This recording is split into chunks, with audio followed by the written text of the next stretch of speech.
हामिदन व मुसल्लियन अम्मा बाद। अल्लाह तबारक व तआला फिल कुरानिल करीम अऊज़ु बिल्लाहि मिनश शैतानिर रजीम बिस्मिल्लाहिर रहमानिर रहीम कुल हल यस्तविल लज़ीना यअलमून वल लज़ीना ला यअलमून। सामीने कराम, दीनी व इस्लामी भाइयों, उलमाए कराम, दूर दराज से आए हुए मेहमानाने गिरामी, माओ और बहनों और अजीज तलबा और तालिबात, आज का ये सालाना अंजुमन जो अल-महदुल इस्लामी असलफी मौजा बलोही के ज़ेरे एहतमाम हो रहा है, यह पूरे साल के बच्चों ने जो अंजुमन पेश किया है उसका ये रिजल्ट है। हफ्तावारी प्रोग्राम होता है, हर हफ्ते में प्रोग्राम होता है और यही रिजल्ट है कि बच्चे क्या तैयारी साल भर किए हैं। तो एक एग्जाम दे करके पेपर से या तकरीरी इम्तिहान होता है तो किताबों में, और ये तकरीरी है कि वो बोल कैसे लेते हैं, लोगों के सामने अपनी बात रखने में कितने ज़्यादा टैलेंटेड हैं, उसका जो है ये रिजल्ट आपके सामने है। छोटे छोटे बच्चे हैं माशाअल्लाह, आप लोगों ने देखा, अभी तो बहुत सारी चीज़ें बाकी हैं, लेकिन अरबी में भी तकरीरें की गई, उर्दू में भी, इंग्लिश में भी, नेपाली में भी और कुछ ड्रामे भी हैं। मैं कुछ बातें आपको तालीम के ताल्लुक से बता दूं। एक अरबी में शेर है जिसका तर्जुमा वक्त ज़्यादा नहीं है कि खूबसूरती जो इंसान की है वो उसके कपड़ों से खूबसूरती नहीं होती है। चाहे जितना ब्रांडेड कपड़े पहन ले, चाहे जितना अच्छे जूते पहन ले, चाहे जितनी बड़ी बड़ी मजलिसों में शरीक हो जाए, लेकिन उसकी खूबसूरती जब वो कुछ बोलता है तो उसकी खूबसूरती वही जाहिर हो जाती है। असल खूबसूरती जो है वो इसका इल्म और अदब है। इल्म है, इंसान का इल्म और अदब है। अभी मैंने जो कुरान की आयत आपके सामने तिलावत की है उसमें अल्लाह रब्बुल आलमीन इरशाद फरमाता है कि ऐ नबी कह दीजिए कि वह लोग जो पढ़े लिखे हैं, जो जानकार हैं, और वह लोग जो नहीं जानते हैं, जो जाहिल हैं, दोनों बराबर नहीं हो सकते। दोनों बराबर नहीं हो सकते। आप खुद मुआवजा कर लीजिए, एक पढ़ा लिखा आदमी और एक अनपढ़ आदमी दोनों कैसे बराबर हो सकते हैं। इसीलिए मैं बार बार जब भी कहीं प्रोग्राम होता है तो मैं बार बार ये बात आप सबसे कहता हूँ कि अपने बच्चों को जितनी ज्यादा मुमकिन हो सके आप दुनियावी तालीम भी और दीनी तालीम दोनों तालीमों से आरास्ता व पैरास्ता करें। उसके साथ समझौता मत करें, तालीम के साथ समझौता ना करें। जितना मुमकिन हो सके आप परेशानी झेल लें, आप मुसीबत झेल लें, आप दुख काट लें, लेकिन अपने बच्चों को जरूर पढ़ाएं। मैं बड़ी जिम्मेदारी के साथ ये बात कह रहा हूँ कि आने वाले चंद सालों में जो माहौल होने वाला है, एक रोड पर जूता पॉलिश करने वाला आदमी भी इंटर पास होगा, वहां भी अनपढ़ों को जगह नहीं मिल पाएगी। इसलिए मैं ये कहूंगा कि सबसे ज्यादा जो इंसान के लिए, जो बच्चों के लिए जरूरी है वो तालीम है। आने वाले समय में, आने वाले वक्त में यही छोटे छोटे 2 साल, 4 साल, 6 साल, 8 साल, 10 साल के बच्चे इस कौम को संभालने वाले हैं, इस मुल्क को संभालने वाले हैं। इस मुल्क की बड़ी बड़ी जिम्मेदारियां उनके कंधों पर लगने वाली है। इसलिए हम अपने बच्चों को जितना हो सके उस बोझ को उठाने के लिए टैलेंटेड उनके अंदर पैदा करें, उनके अंदर सलाहियत पैदा करें। आज देखा जाता है तालीम से, मैंने कल भी शिवारा में कहा था कि आज बच्चों को भी पढ़ने में दिल नहीं लग रहा है, घर वाले भी दिलचस्पी नहीं ले रहे हैं, असातिज़ा के अंदर भी कुछ कमियां हैं, जो नाज़िम हजरात हैं उनको भी उससे दिलचस्पी नहीं है। हर आदमी अपने अपने मरहले में लगभग नाकाम है। ये नहीं, मैं सबकी बात नहीं कर रहा हूँ, अक्सर की बात कर रहा हूँ। कहने का मतलब ये कि हर आदमी को अपनी जिम्मेदारी पहचाननी होगी। एक नाज़िम है, वो बजट लाता है, वो पैसा लाता है, वो चंदा करता है, तो ये सोच कर खर्च करे कि जो मैं लगा रहा हूँ अच्छी जगह पर जाए। बराबर निगरानी होनी चाहिए, बराबर देख रेख होनी चाहिए। एक माँ और बाप, एक भाई की जिम्मेदारी बनती है कि वो असातिज़ा से टच में रहें, जो पढ़ाते हैं मौलाना या मास्टर, उनसे टच में रहें कि हमारा बच्चा क्या पढ़ रहा है, क्या नहीं पढ़ रहा है, आज वो कैसा था, सबक उसका याद था कि नहीं याद था। हफ्ते में 10 दिन में हम जा करके उनके सामने बैठे। एक मैं बात बताऊं, कभी कभी असातिज़ा से भी गलतियां हो जाती हैं तो असातिज़ा सख्ती करते हैं, मार देते हैं, कभी कभी ज्यादा लग जाता है। लेकिन एक मैं बात बताऊं कि एक लड़का छोटा सा लड़का, 3 भाई, छोटे छोटे बच्चे हैं, तो एक मुंशी साहब पढ़ा रहे थे, एक मुंशी साहब उन्हें पढ़ा रहे थे तो बहुत मारते थे।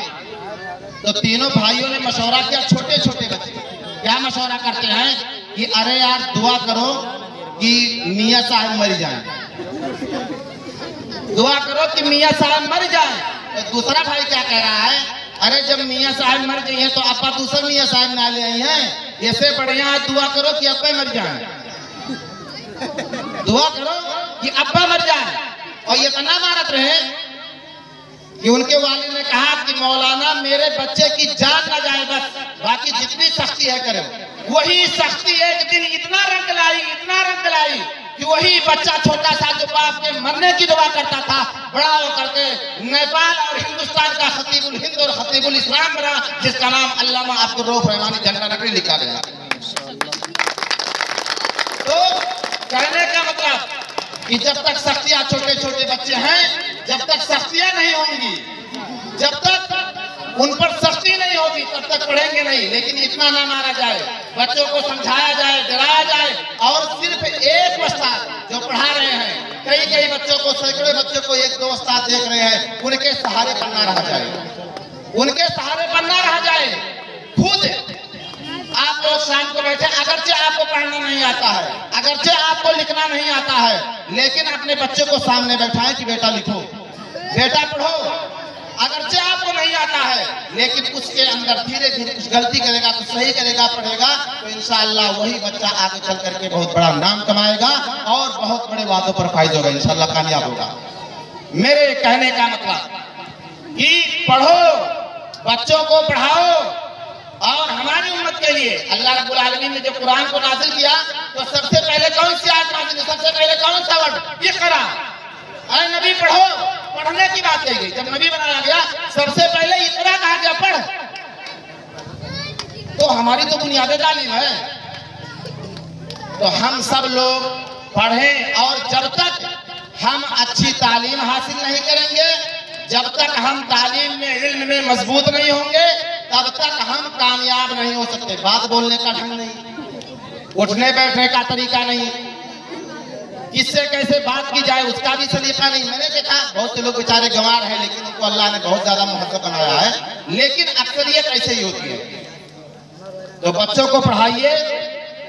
आज देखा जाए हमारे समाज के अंदर, हमारे सोसाइटी के अंदर, तो अक्सर लोग गंवार हैं, 60% लोग गंवार हैं। वजह ये थी कि पहले लोगों में इतनी दिलचस्पी नहीं थी, अब तो माशाअल्लाह धीरे धीरे कुछ दिलचस्पियां हो रही हैं। लेकिन 60% लोग गंवार हैं, 40% पढ़े लिखे हैं, जिसमें 20% पढ़ा लिखा गंवार है। पढ़े लिखे गंवार है, उनके पढ़ने का ना पढ़ने का कुछ फायदा नजर नहीं आ रहा है। पढ़ा लिखा हासिल कौन होगा? पढ़ा लिखा वो होगा जो हर शोबे में, हर जगह जहां भी खराबी हो वहां अच्छा माहौल बनाए, उसके पढ़ने का फायदा हो।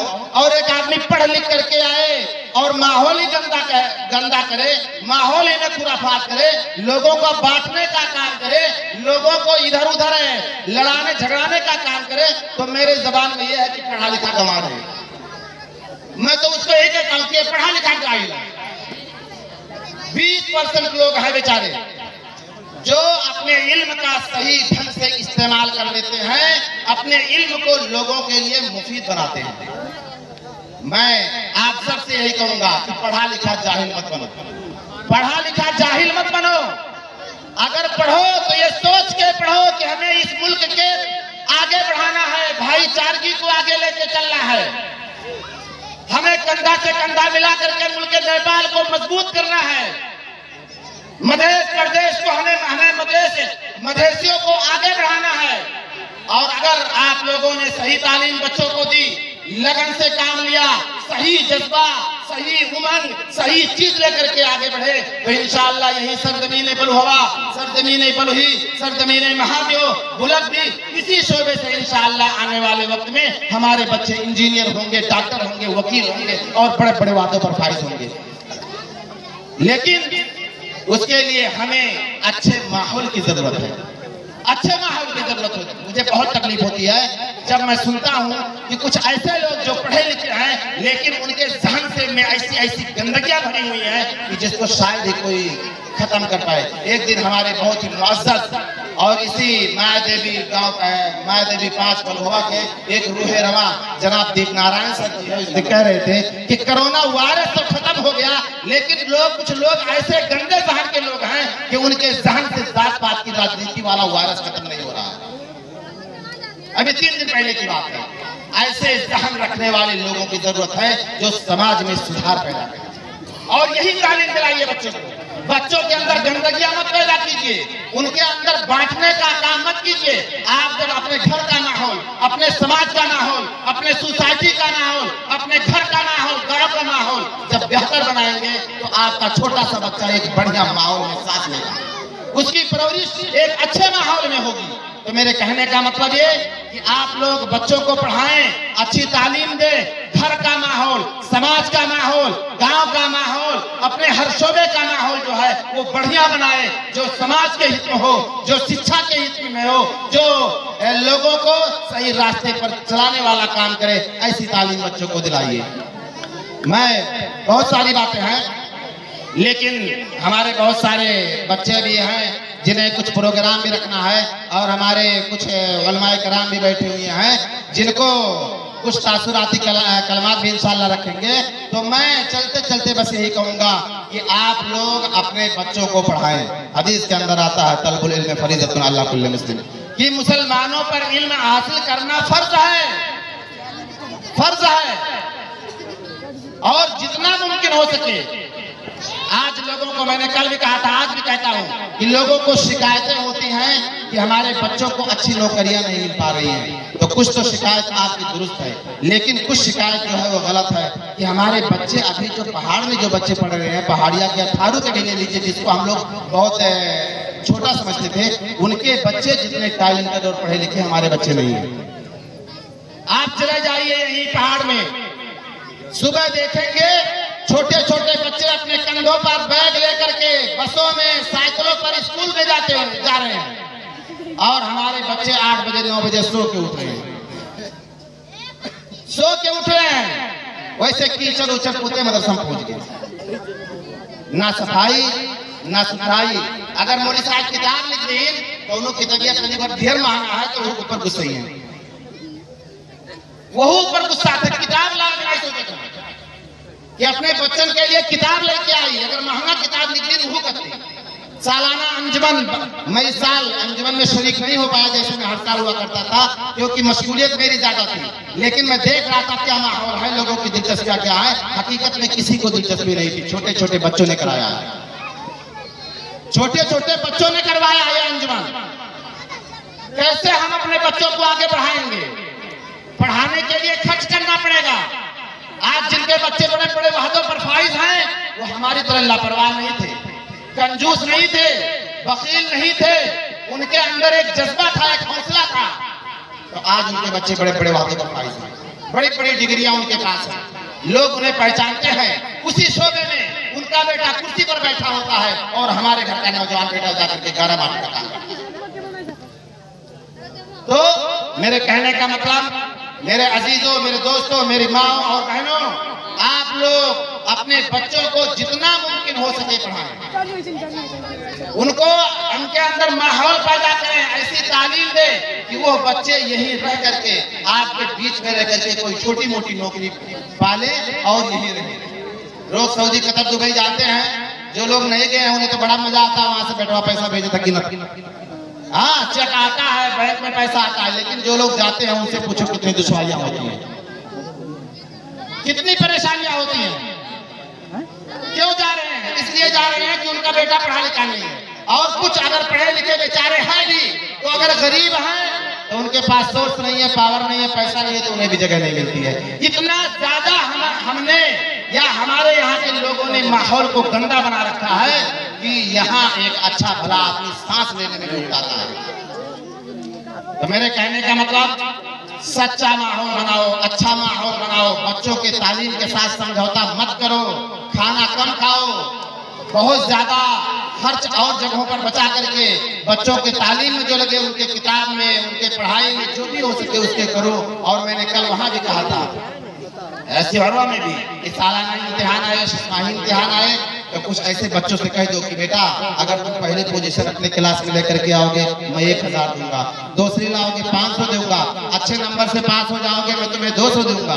वो बच्चा खुश होगा, उसको ला करके आप पैसा दे देंगे, 1 घंटा बाद वही पैसा ले जाकर के फिर आपको वापस कर देंगे।